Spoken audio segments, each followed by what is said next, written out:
It's the internet. You're busy. Let's do this for November 9th. Damn it. November 16th, 2022. I was just saying, like, I didn't update this. I'm going to get it right. No big deal. I'll just correct myself as I'm going. And of course, I Ron Burgundied it. For the next hour or so, let me help you sort through the world of gaming on Game Mess Mornings Live with me, Jeff Grubb. Today, it's Miyamoto's birthday, so let's break into his house and sing happy birthday in English, just like he would want. But first, please join me in welcoming today's co-host to Game Mess Mornings. It's Lucy James from Giant Bomb. Lucy. Hi. How are you doing? Oh, I've gone back in time and then gone forward in time again. It's amazing what we can accomplish on this show. Really, it's quite. I'm quite impressed with us. No, I'm good, thank you. How you doing? I'm good.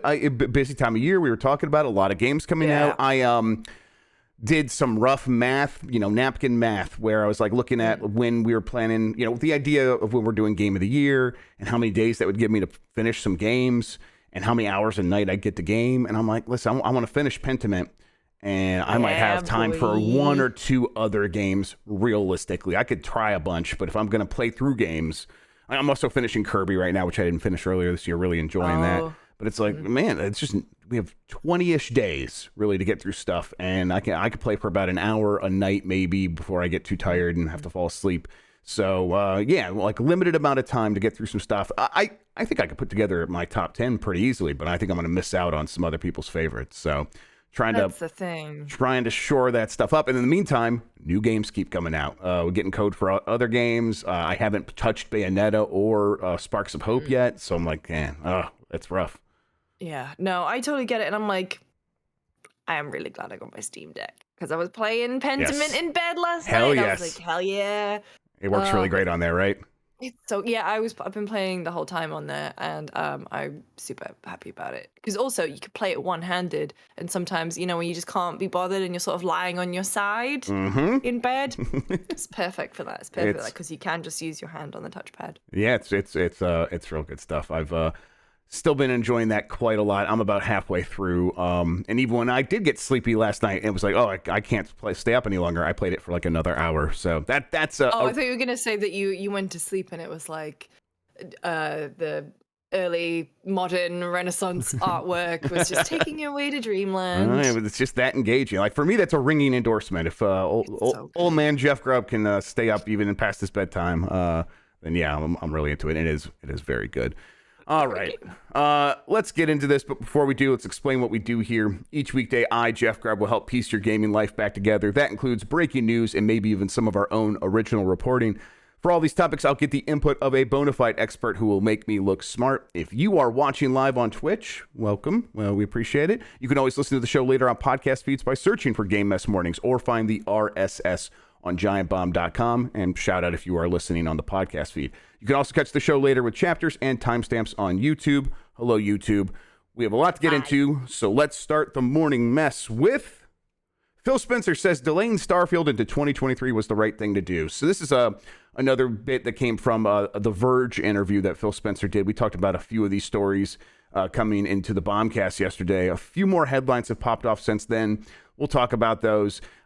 He said, and this is according to Darren Bonthus at GameSpot, November has been a busy month for game releases, and if Bethesda had pushed ahead with its Starfield plans, the month would have been even busier with the release of Starfield. The game, alongside Arcane's Redfall, were eventually delayed into 2023, and according to Microsoft Gaming's CEO, Phil Spencer, that was the right decision to make. We have experienced shipping games too early, but in hindsight, when you look at a game like Starfield, which has taken so long and so much investment in new IP from the team, the decision to give the team the time to build the game that they feel they should be building is just the right thing to do, Spencer said to The Verge. According to Spencer, Microsoft wanted to make certain that Bethesda and Arcane could deliver the best games possible, as Starfield and Redfall will be the first true Xbox console exclusive releases following the $7.5 billion acquisition of ZeniMax. I just wanted to make sure those teams felt they had the support they could get from Xbox, maybe feel some of the benefit of being part of a larger organization that has other revenue streams and other things going on that could be helpful.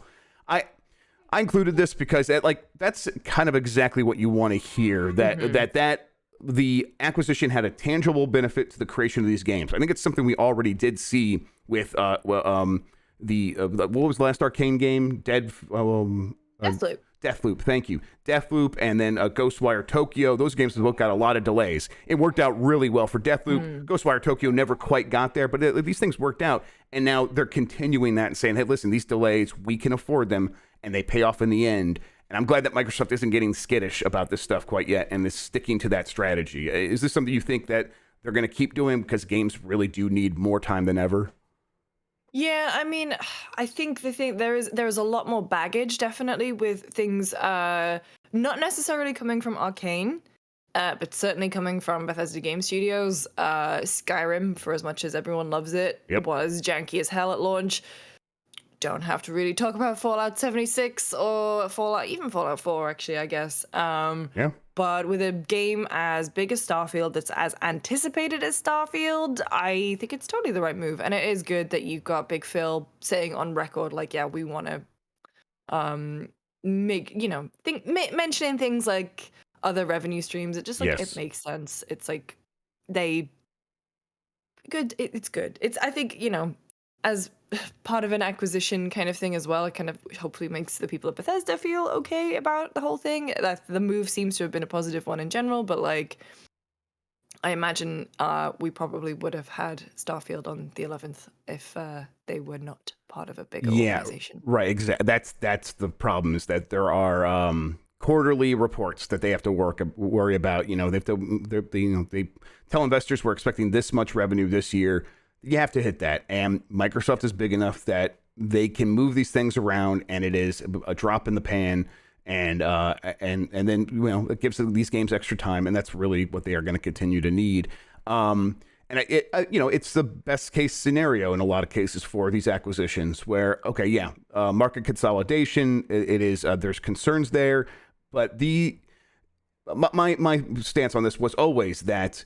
The market was already super volatile and super uncertain, and the status quo was unsustainable. The way that, a company like Bethesda, ZeniMax, the way that they were making games seemed unsustainable because they were they had several games in a row that seemed to underperform what their expectations were.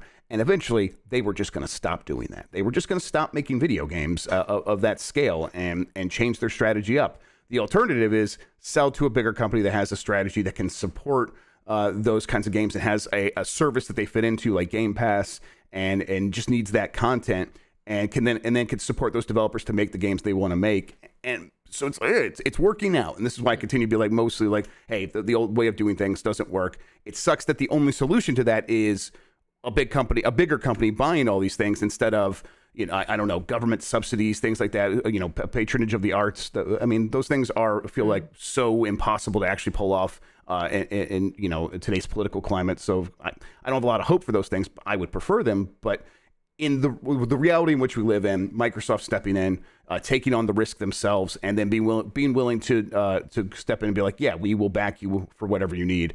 That seems like a pretty good thing. Who knows if that carries over to something like Activision and Call of Duty? You would expect it would, but these things could change on a whim. Phil Spencer could retire, and the next person could have a completely different mentality about this. Phil Spencer came up through development, right? The next person could be a Matrick or someone who's like feels more of a pressure to get those quarterly earnings in line because they're like, hey, the rope that Xbox has, well, we don't have as much slack as Phil Spencer had. Well, we have to get things going. So these things could change, but at least for now, it seems like a pretty good place for a game like Starfield. Yeah. And I think as well, there's a lot, not necessarily riding on that game for Bethesda Game Studios, but like certainly riding on them, the pressure of it being the new IP, it being as hyped as it was, even from, God, you remember like the logo reveal and people losing their minds. Yes. It's a big deal. And honestly, even if stuff wasn't being delayed just to, make sure that the end product is better, it's moving out into a space where probably there are fewer releases, more coverage, more time spent on it, more audience attention. It becomes part of the zeitgeist more easily, instead of if it originally came out on the 11th, you would have had this and God of War, and one of those would have been forgotten. Not forgotten, but wouldn't have its moment. Yep. Agreed. And yeah, it's easier for me to keep my expectations than to keep my interest in a game that comes out and fizzles, right? So yeah, this exactly. Is good. Xbox's streaming console was put on hold due to pricing concerns. This comes from Jose Garcia at DualShockers. The Xbox streaming console, often referred to as Project Keystone, has been the topic of much rumor and speculation ever since Microsoft confirmed its existence back in May via Windows Central. But unfortunately, yes. So this was a thing that was it was rumored, and then they talked about like, yeah, we are working on that. They basically confirmed it. And it was always, they said it's like, that top little, if you take the top quarter of an Xbox Series X and you painted it white like an S, and then you put it on the shelf and it looked like a little puck, well, that's what they were making. And Phil Spencer had one on his shelf a few months back, and everyone said, hey, there it is. And in this interview with The Verge, he said, yes, it was there. I wanted to shout out the people who worked really hard on it. But when we got finished with it, we looked at like the component costs and including a controller with it. And when we looked at that, we could not get the pricing to $99 to $130, which is what they were aiming for. And instead, it was going to be more expensive than that. And that got it too close to the Xbox Series S. The delta between those two things just wasn't enough. So he said, he basically said the Keystone was more expensive than we wanted it to be. And I think in order for a streaming-only box to make sense, the price delta to the S has to be pretty significant. So they said they're still working on this concept, but it honestly, it's probably going to take some time before components get down in price to a place where something like this makes sense, or they'd have to completely rework it to be a much smaller module that fits into a little thing that you stick into your HDMI, like a Fire TV stick. And if that is honestly, mate, have you ever used the Steam Link app on your TV? Yes, I have, and I use mine all the time, and it is so good. Right, so that's actually where they focus their efforts, is on a TV app, but it only works with Samsung TVs right now. And they said they're very happy with that, but obviously where everyone's waiting for that to go to other TVs. Like I have a Samsung, but it's up in my kids' playroom now. It's one of our older TVs. I would imagine it would work on there, but I haven't tried it. I thought it was just like the newer models. And I think you're right. I think that's right. It was just the newer, like the 2022 models even. So. You would hope that's like a beta period, and eventually that stuff would start rolling out to other TVs. It hasn't yet, but at the same time, I'm actually probably not going to ever use that stuff. So, and the problem there is like a joystick, a video game controller doesn't come with your TV. So if this is for people who are trying to access video games in ways that they haven't done so before, are they going to have a controller they're just going to connect to their TV? They might, especially if they're playing. Maybe if they're a PlayStation 5 owner and they have a TV and they can connect their DualSense to the TV and use that to play Xbox games, that would work. Even then, I think that's a little bit unlikely in a lot of scenarios. I would say it's kind of strange that Microsoft or Xbox have kind of put some eggs, at least, in that Logitech expensive thing that is basically the cost of a little Steam Deck. Yep. And that they haven't put Game Pass at least easily on Steam Deck. Yeah, it's do you think that's just momentum? Like they started this conversation with Logitech and they saw it through, and then the Steam Deck took over. They're not gonna. It's not gonna be a thing that gets turned around in like a day or so, like a month or two, right? It would have been an ongoing conversation, but yeah, I hope that's maybe the next part of it. Right. We haven't heard that. There's no reason to assume it's happening, other than it makes all the sense in the world. And they've shown no hesitancy about putting their games and their services everywhere that will have them. And you got to imagine that Steam Deck, Valve would have them. I know that the way it worked with EA, when EA Play got added to Steam, it was Valve reaching out to EA and saying, hey, will you please put Apex Legends on Steam? We think that would be a good fit. We think it'd make us both a lot of money. And EA was like, yeah, we'll do that, but in exchange, will you put EA Play on there and give us a pretty good deal on the way the cut works? And that's how it worked out. So Valve isn't necessarily going out searching for other subscription services to put on there, but Microsoft already puts Halo and already has a really good relationship with Valve. You would assume that they would be able to say, hey, can you just do for EA what you did for us? And if that hasn't happened yet, is that just a matter of the momentum and they already were going to another direction, or is it still not quite making sense for them and their finances? I guess we'll have to wait and see.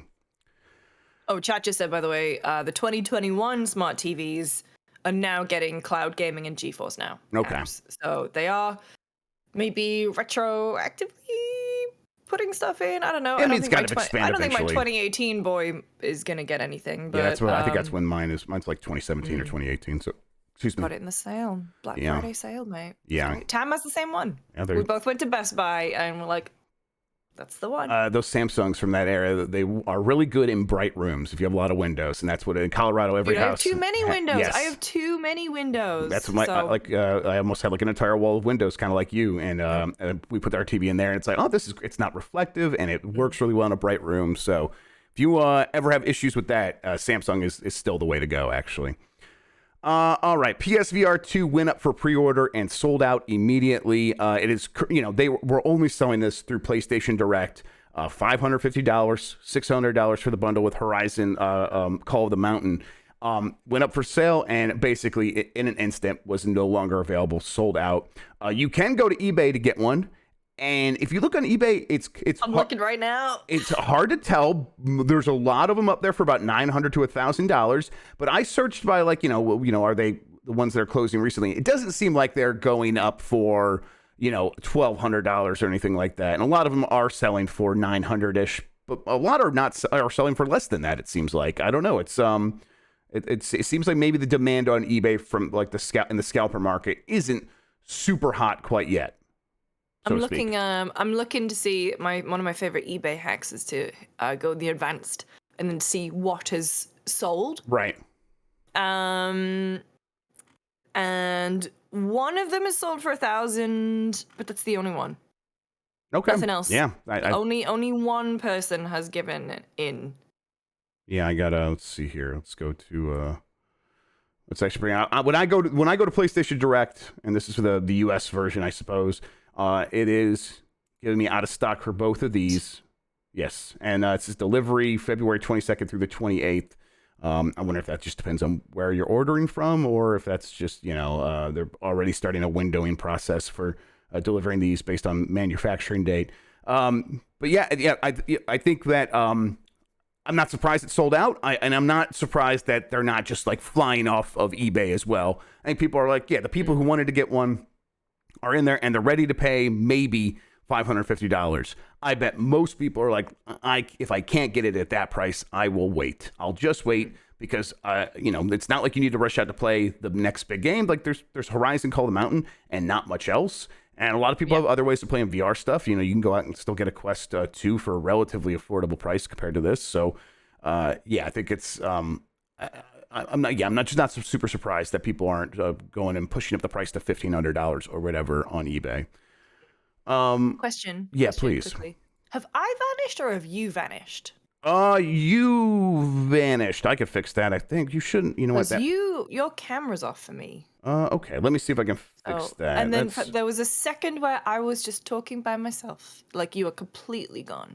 Oh, okay. So I don't know what. I think we've had a Discord. I think Discord might have shat the bed, so to speak. So the technical term. Yes. Silverstreak says, I had a friend check. If you have an invite from Sony, they're still available. Apparently, it shows out of stock if you already used your invite or don't have one. Okay. Well, I don't have one and would not get one. Jim Ryan has specifically said never give that man an invite. Jim Ryan sent out an email, an at all. Yes. Do not let this man get one. At Little Jimmy, it was just just a JPEG of me. Name. Yes, exactly. Slack name with the red line through my face and stuff.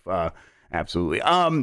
The game prices, so we were like wondering like what the launch window would look like. It's a lot of those games they talked about in that last blog post and the PlayStation State of Play that they had a few weeks ago. Yep. Stuff like Damio. And the game prices range from $20 to $60. Horizon Call of the Mountain specifically is $60. So if you get the bundle, you get it for $10 off, and it's not $70 like other PS5 games, but that is a pretty expensive price for a VR experience. So you would hope that that means this is going to be pretty substantial. And this is one that you've tried out. Have you tried Call of the Mountain? I can't remember. No, I had COVID. I was meant to go with Tam and Jan to Sony, and no, I had the Rona at the time, so I stayed in bed. Bummer. But also, I'm not a Horizon person. I you know what? I don't get it. I don't get it. Yeah, I'm the same. I think I get it, but I don't know if I get it, but I don't get it. Get it. Yeah. You know? So I'm right there with you. But I mean, this is the game, $60, included in the bigger bundle. But it's kind of it. I mean, Among Us VR is launching right now, and you can get it for PSVR too. Apparently, that's really fun. We should. I know you put it in Discord yesterday, but we should play it. We should get that all set up. Yeah. We had like a Discord hang with some friends at the weekend, and one of my friends, Andy, said that he's been playing, and like tons of people are in the lobbies, and it's a really, really good time. So I'm pumped. Yes, to play that. It seems fantastic. So I'm ready to get in there and make that happen. Pokemon trading card game live beta is now available worldwide. This comes from Jason Finelli at GameSpot. Excuse me. After being announced over a year ago and limited testing beginning last month, the open beta test for Pokemon Trading Card Game Live is available to download on PC and mobile devices worldwide. Pokemon TCG Live is the new official Pokemon TCG app that lets players collect, trade, and battle with digital versions of real-world cards. It is the first new app for the Pokemon trading card game in 12 years, replacing the original Pokemon trading card game online app that debuted in 2010. The game was originally announced in September 2021, and while the original announcement said tests would begin later that year, they did not kick off until this past October.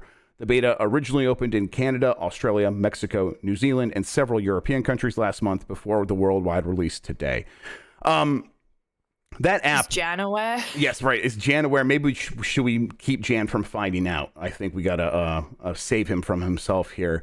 This thing, I remember that trading card game app like getting ported to mobile a few years back, and everyone's like, this is just the same executable that you could download for Windows in 2010, and it's just poorly ported over to phones and tablets. And what are they doing here? Are they ever going to update it? And the answer was yes. It just was going to take them several more years. So I think people are going to be pretty happy to no longer be using that 12-year-old kind of piece of junk. But also, I think if you know already if Pokemon trading card game is for you, I guess I will be interested to hear what like Jan does say. Like, is this something where now that it's updated, does he check back in, or has the trading card game, the digital version at least, passed him by, and he's like, I'll just stick with the cards. But at the very least, this is a big update for one of the bigger, the pieces of Pokemon media out there. Yeah, I mean. No, I don't need this in my life. I don't need this in my life. Marvel Snap is going to be my one mobile big game, card game on mobile. Yes, same. But I mean, that's where I'm at, and I don't need to be learning a new game. I'm really happy with where I'm at with my knowledge of Marvel Snap at this point, so I don't need to spread that out and try to become a trading card game guy. I'm happy to just be a Marvel Snap guy. Yeah, me too. I'm, I think I've only ever played the Pokemon card game properly once, maybe in like 2002. Yeah. But then I don't get. I've moved on from Pokemon. I tried to play Sword and Shield a couple years ago, and I was like, I don't know any of this. Yeah, I still want to go back to Arceus. It's one of the games I was thinking about going back to as part of my Game of the Year catch-up, because I really, really enjoyed it, but I tried to go back, and I completely forgot how to do everything, and so I couldn't even remember how to throw out my Pokemon, so I just got attacked by other wild Pokemon and passed out, and I just put it back away. And I'm like, all right, well, I guess next time I come here, I should have like a Sherpa to help me out and remind me the way to actually play this game. But yeah, I'm not lining up for Scarlet and Violet. Like even Jan's not been lining up for that game, so we'll see. Yeah. Rainbow Six Siege is getting a Nier crossover because that's video games, baby. This is from Jenny Zhang at GameSpot. Nier has had a lot of collaborations with a lot of games, and this time it's crossing over with Rainbow Six Siege. That's Ubisoft's tactical shooter, and it will be getting a Maverick Nier Replicant bundle in the upcoming Operation Solar Raid update. That means the character from Nier Replicant will will act as a skin for Maverick. The Nier and Rainbow Six Siege collaboration trailer teased what looks to be an aged-up version of Nier, also referred to as Brother Nier from Nier Replicant, holding a gun. Grimoire Weiss also made a cameo, and the trailer description said there will be more Nier content revealed during the Year 7 Season 4 reveal plan. Let me jump over to that real quick. You guys can get a look at that. At the end of the trailer, boots that look like they belong to a Yorha unit, which I've never actually known how to pronounce, show up with the tagline, "A Yorha soldier is approaching, glory to mankind." It's unknown if this character is 2B, but players can expect some sort of Nier Automata inclusion in the crossover.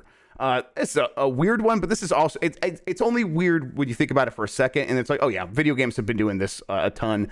I think there was a Nier crossover with like PUBG a few months back. There was one with Final Fantasy 14 as well. Yeah, I'm pretty sure there was a PUBG one. Yeah, and yeah, that's someone said, yeah, Yoko Taro with the money eyes in chat. And that brings us to this quote. Memorably, when asked in a Destructoid interview about his stance on future Nier collaborations, Yoko Taro once said, "I, Yoko Taro, am a slave to capitalism, so I will do anything as long as I am paid, and will do nothing if there's no money in it." That's basically how I live my life too. Shout outs to Yoko Taro for just saying it how it is. I mean, my favorite is when he was doing he was at Square Enix in London, and he was doing like some promo for Nier, and then on the background of the shot, he just like, it's the community manager at the time is like my friend holding the video and like doing a little selfie, and then in the background Yoko Taro is just rolling on the floor screaming, "Shit, Square Enix." Shit, Square Enix. You know what? You just, good for him. Good for him. Good for Yoko Taro. I love that. It's one of the best interview subjects you can have in video games. And I'm glad, my God, I'll bet. Glad he always delivers. Always delivers. Whenever I get to read an interview, I'm so excited because Yoko Taro is a good time. All right, Lucy, I'm glad you're here. It's time for our Overwatch 2 update, because they're not going to do one. Blizzard delays Overwatch 2 mid-season update due to critical issue. This is from a blog post. Today's patch is delayed as we work to resolve a critical issue. We'll provide an update here and set the patch live as soon as possible. As soon as the problem is addressed. This includes the upcoming balance changes, bug fixes, including those that affect May, and core content updates we have planned for this patch. This delay also impacts the delivery of Overwatch League viewership incentives and perks from the postseason matches during the period between October 30th and November 4th. Daily and weekly challenges will reset today, as well as the standard shop refresh. Thanks for your understanding. And then later they updated the same. We are now planning to release this mid-season patch on Thursday, November 17th. That's tomorrow as we record this live. Thank you to our players for your patience as we address this issue. And that's going to be midday tomorrow when it launches. What's going on here? Is this game still having that many issues? Yeah, I mean, honestly, I have not played since we played a couple weeks ago. Wow. I mean, I think that's pretty damning, actually. Well, no, it's just been too busy because like God of War came in, so I had to completely pivot to that to finish, and then like Pentiment, and so like, I don't get to play it just, because it's my favorite. Oh, people are saying that you've got Amish Paradise in your recommendations, and they're asking you to click on it. Yeah, I mean, of course. Listen, I understand. I did it because I saw this thing about him filming this having to learn the lyrics backwards, and so he's walking forward, and so they played it backwards, and he's walking forward singing while all the animals are walking backwards. It's very good. All right, that's enough for you all. Like a Coldplay, was it Yellow or whatever? Yeah, right. Where he'd like learn it, just sing it fast, so they could do this. It looked like he was singing it normally while going in slow motion. Yes, exactly. Yeah. He did a Coldplay before Coldplay. He did a Coldplay. But no, I mean, Overwatch 2, it's definitely still having a lot of issues. I maintain that it's a really fun game. But yeah, sure. I did see The Scientist, thank you. I did see that, I think it was yesterday, they released like a new skin for May, except they didn't put May back in the game because she was still broken. I just feel bad. I feel bad. You know how much I love Overwatch, and I think it'll definitely be my Christmas game, and I'm playing with my buds. But right now, it's still in a messy place. And also, they announced that new hero, and I'm just like, oh, yeah. I want it to be good by the time he launches. Yeah. I mean, your buds are still playing, and they're going to be ready and waiting when it's time to go? Oh yeah, we were meant to play the weekend, but instead I had a different hangout planned, so I couldn't make it. Like, everyone's still playing. It's still very popular. Right. It's still a great game. PvE is meant to be launching next year. And I think that'll be the big thing that makes everyone excited, and because that's the thing that'll hopefully make it feel like the 2 because it's PvE in the single player stuff with all the talent trees and whatever. But yeah, there's just too much else. There's too much else out at the moment. Like I forgot how kind of like Plague Tale is one of my most anticipated of the year, and I have not had a chance to play it yet. Yeah. I'm annoyed. Although new patch just dropped, and I saw Digital Foundry say it improves performance by like 35% or something. I mean, that's happened to a lot of games where they're getting huge performance bumps with these like first patches. Like, I didn't remember it used to be like that, but apparently now developers are finding a lot more extra power. When it comes to Overwatch 2, I think really they just need to get past these early growing periods with this, and because this feels so unlike the historical Blizzard. Recent Blizzard, obviously not the same thing. It's the kind of thing where, okay, we still do like the characters and the gameplay and all that stuff is really good. It's just this launch experience has just not been smooth, and maybe it's been that way with Blizzard since Diablo 3, but the fact that it's repeated so many times, I think it's kind of bumming some people out. That doesn't mean that people won't come back around once these problems are gone and new heroes start to drop and the PvE content all starts to come in. I think that'll be fine, but obviously to me this just says Blizzard is never really going to be Blizzard ever again, not in the way that it was. Too many people have left. There was too much turmoil in terms of working under Activision and working in a toxic work environment. And while obviously a lot of talented people still work there, and a lot of people who have a lot of experience working on stuff like Overwatch, it's also, I think we're going to see a lot of amazing things come out of these new teams that have been sprouting up around that same area that all used to work at Blizzard. I mean, we've already seen Marvel Snap be a really good example of that.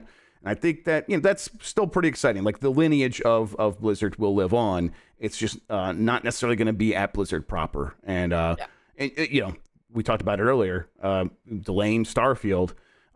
This game obviously got pushed forward, they said, hey, we need to release this earlier, take it apart from the PvE stuff, just put out the multiplayer stuff because we can get away with doing that right now. Consciously uncouple. Yes, consciously uncouple. And that you would feel like that probably wouldn't have happened under Microsoft, or you could see a possibility where it gets the same sort of extra time and extra love that Starfield and Redfall and Deathloop and Psychonauts 2 have all gotten. And it's another reason it's like, man, it's not great media consolidation, but the benefits might outweigh the unsustainable status quo that we have going right now. Because I just don't think that Blizzard can keep doing this going forward, right? I mean, it depends. People were all up in arms about Diablo Immortal, and that still made a shit ton of money. Yep, and I think people are still gonna pay money, and especially when I don't think they've released any financials about Overwatch 2's shop system just yet, but I'd be very interested to see how those compare to loot boxes from the first game. Obviously, there's a difference there because first game was a paid boxed product, but I don't know. I mean, I certainly don't want them to keep continuing the way they are, but I think at the same time, Overwatch 2 very much feels like there were a few pivots, like we said, yes, decoupling definitely. Single player. It's going to be an interesting ride, but I think fundamentally, it's a great game. Mm-hmm. It still plays great, and yeah, they're having issues with some characters and bugs, but they're taking them out. They are not letting they're not letting them break the game. They're like, no, okay, May's broken. We're just going to disable her. And it's not like there aren't enough other bloody heroes in that game. There's like 36. So I play a lot of Overwatch. I'll probably be an Overwatch defender, but yeah.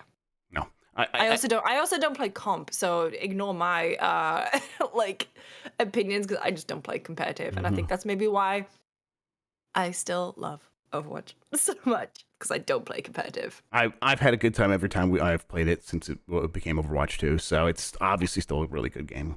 Yeah. All right. Assassin's Creed, Call of Duty, and Aliens Fireteam Elite are among the first video game Grammy nominees. This comes from CJ Andreessen from Destructoid.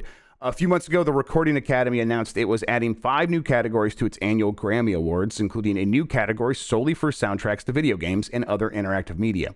A video game, nice. Yeah, it's real nice, and we have the nominees here. But let's see, a video game Grammy Award has been a long time coming, given how the medium has produced some of the most outstanding musical scores of the past 20 years.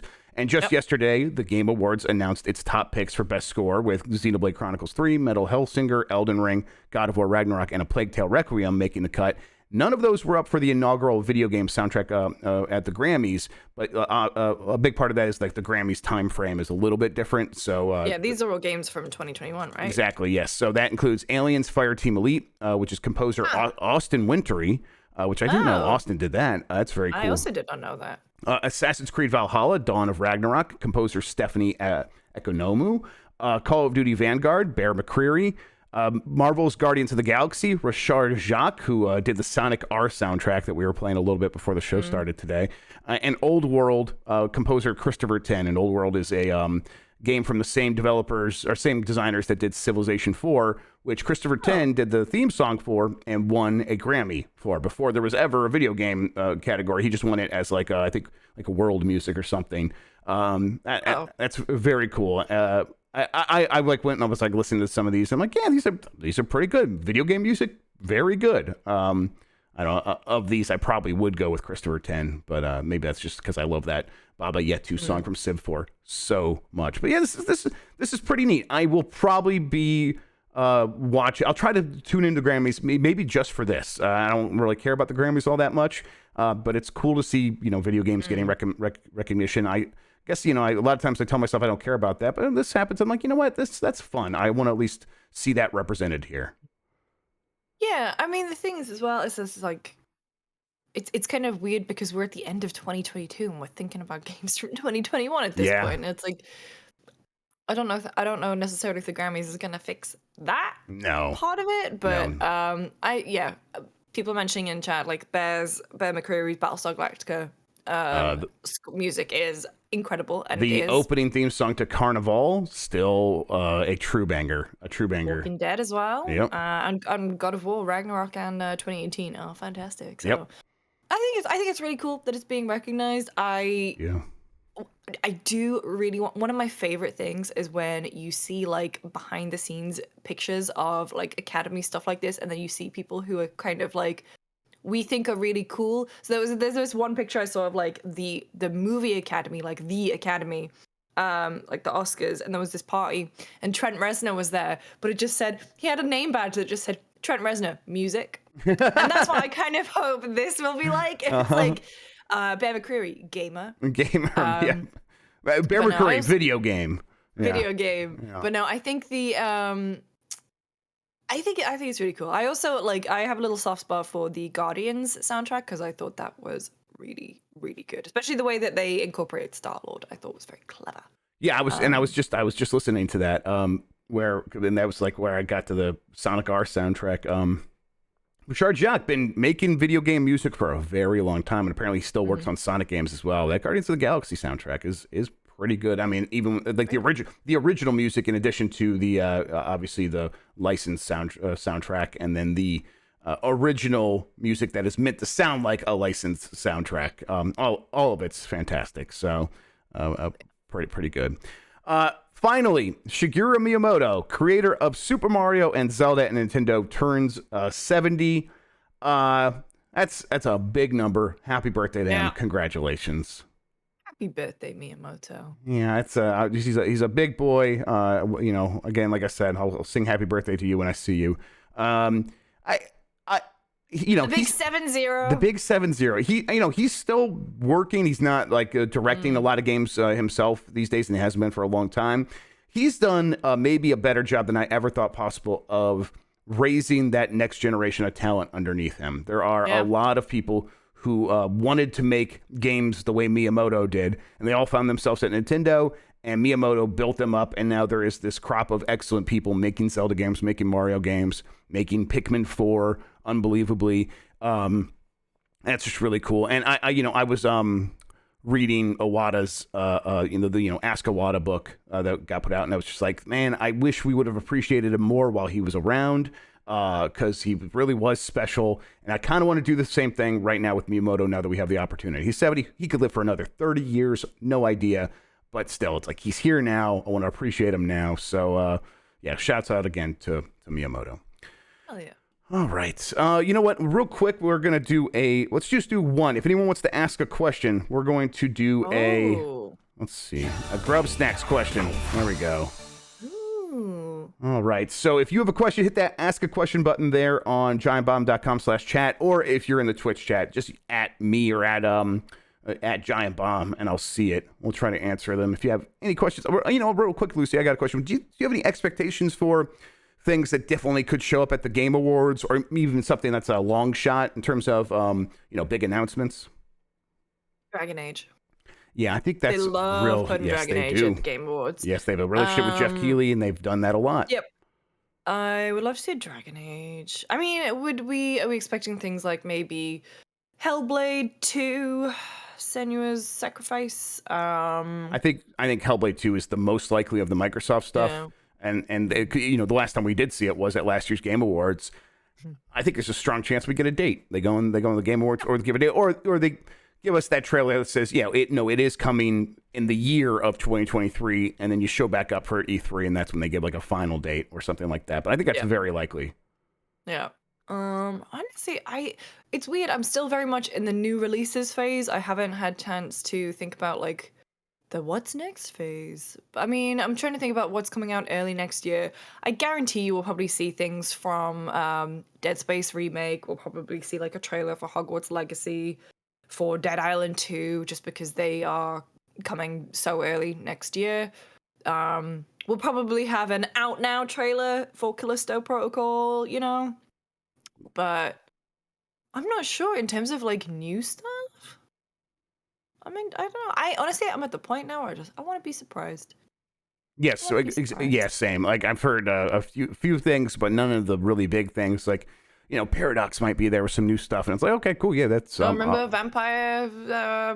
What do we call it? Vampire the Masquerade. Too. What happened to that one? Now, man, who knows? I mean, the Game Awards could reappear, or we might not hear about it again for another 3 years. It all seems very possible. Let's see, Chris Flavin, Metroid Prime Remake still coming to Switch, or a good launch game for the next Switch.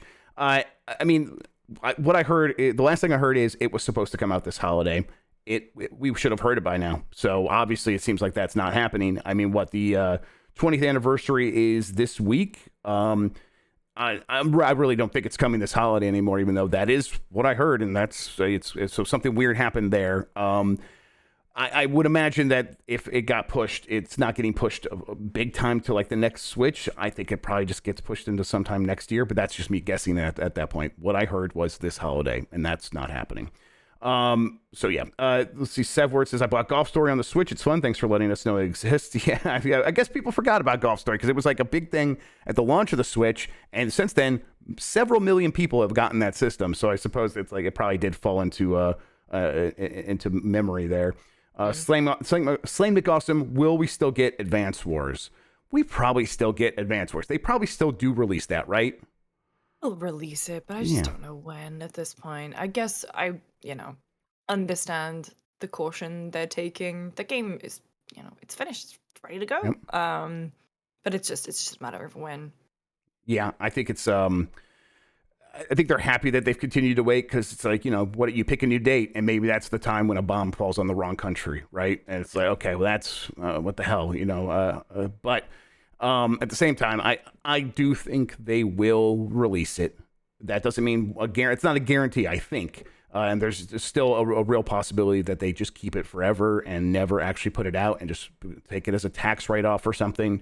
That's a possibility, but I really, in the end, I think they do put it out.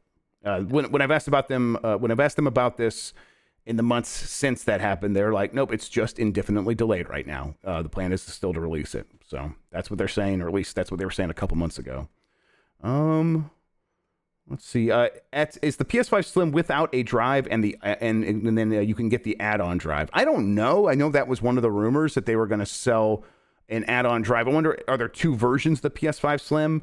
And is the add-on drive, does that have to do with the PS5 Slim, or is the add-on drive another thing standing there so that they can get around like regulations around digital media in the UK or digital systems in the UK and in the EU, where it's like, hey, you've locked us into the system. It's like, well, if you want to buy and sell games, you can always go physical, and here's an add-on to do it. It kind of seemed like what that was about. So we'll see how, and a lot of times they could be working on those things and they never actually pan out. Do you have any interest in a PS5 Slim, Lucy?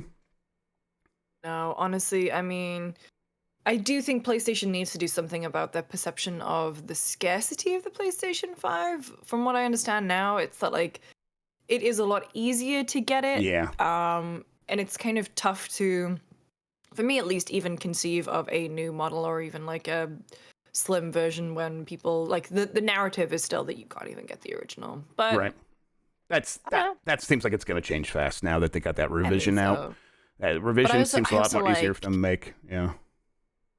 No, I've grown to like mine. Me too. I like it. Stands out. Yes. It's a weird boy, but I love him. But it's my weird boy. But it's my weird boy. I like it a lot too.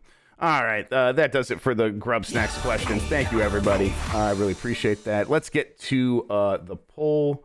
Actually, I'm going to bring that up. I guess in the meantime, Lucy, you have anything going on this week? I have a lot of stuff going on. But I don't know if any of it is like completely relevant. Yeah. I know. I'm in the middle of prepping. Like we're doing a lot of like game of the year stuff, like prepping in advance, because one of the things you might not know is that not only like games come out until, I mean, like the last major release of the year is going to be Crisis Core, which is fine. But then when you work at PlayStation GameSpot Giant Bomb, you have to make content that's going to cover you over the Christmas break. So kind of prepping to do that already. Beginning to write up some stuff, like easy things, just that we can put out over the holidays. So that's pretty much what I'm working on. Plus, we have to deal with Backlar having flashbacks to CES, and he's like, refrigerators. And we all have to like, calm down, you don't do that anymore. I got a CES email mid this show, and I was I don't even go. I went once, and it was okay. It was not that bad. Actually, that's where I met Backlar for the first time. Oh, very cool. But no, and it's weird because it's San Francisco, so it's November, but it doesn't feel like November. It's actually really sunny outside today. It was really warm yesterday. I've got my hoodie and my jacket on, so I'm cozy. Oh, really? It's getting in the 30s and 40s here. Oh, there's the blanket. All right, very good. I always sit with a blanket on my knee, regardless. But the weather outside is very nice. And so I'm just kind of like, I feel weird. It doesn't feel like it's almost Christmas. I'm not going home for Christmas this year, which is honestly probably a good thing because I'm going to get landed with like a $1,500 vet bill at the weekend. But you know, so just kind of planning for the holidays and hopefully just doing a lot of nothing. Yeah, I'm really looking forward to the 4-day holiday weekend for Thanksgiving. I'm going to do a lot of nothing as well. I suppose I'll catch up on some video games, but for me that counts. That totally counts. Exactly, it does. It does. All right, we have the poll here. Do you feel a need for a PS5 Slim? We asked this on Monday. 30.4% said yes. 69.6% said no.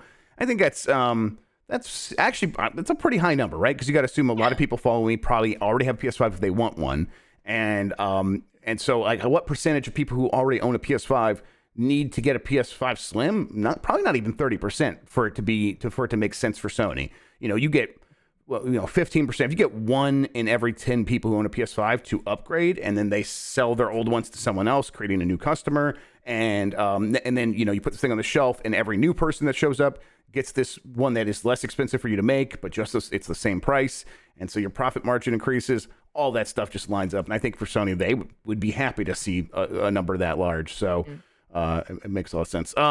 For the new poll, I wanted to ask something about the PSVR 2, but I feel like we've done that a lot. I'm trying to think if there's another good one we could do here. Happy birthday, Miyamoto. Yes, no. Yes, there we go. You know what? Let's just do it. Let's birthday Miyamoto.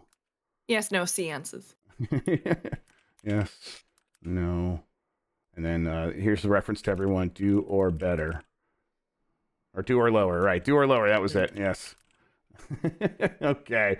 All right. That works for me. Everyone, we already got senioritis here. Deal with it, everybody. All right. On Giant Bomb today, I believe we're playing Eternal Darkness. Arcade Pit is happening. I think Arcade Pit probably won't be happening next week because it's going to be bumping right up against Thanksgiving, and we don't want to put people out. People are going to be traveling, so so get in for the last Arcade Pit before Thanksgiving. I know. Tomorrow I'll be back with Game Mess Mornings, and we're doing a Friday Night Forkin' on a Thursday night, and that's the last one of Season 1. That's the finale of Season 1, so tune in for that. In the meantime, though, everybody, thank you so much for watching. Lucy, thank you so much for hanging out with me. Thanks for having me. I'll see you next Wednesday. Everybody, you're the best audience in gaming. Until next time, have a good one. Take care of yourself, and goodbye.